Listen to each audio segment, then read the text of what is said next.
Welcome to Burlap Teachers. Enjoy the video. You start by confirming prerequisites. You need account credentials, device access, and the two-factor method available. Once done, verify system time and current software version because mismatches often block recovery. Make sure you know whether the recovery key is stored locally, in cloud backup, or on a hardware token. That determines the next steps. If you find a backup file, note its path and permissions now, because failing to prepare those details will stop the process later. Next, perform the detailed search. Check downloads, documents, and any encrypted container locations for exported keys or key files.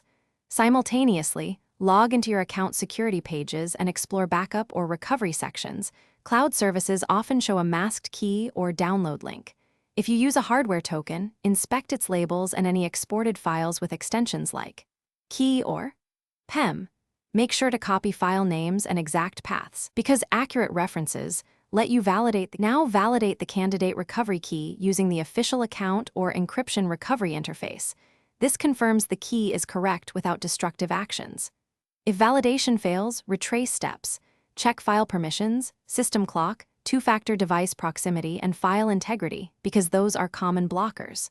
Once validated, store the key in a secure password manager and create a secondary backup on encrypted media.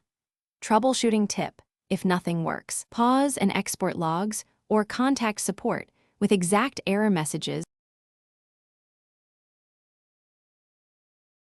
Thanks for watching. Consider subscribing if this video helped you.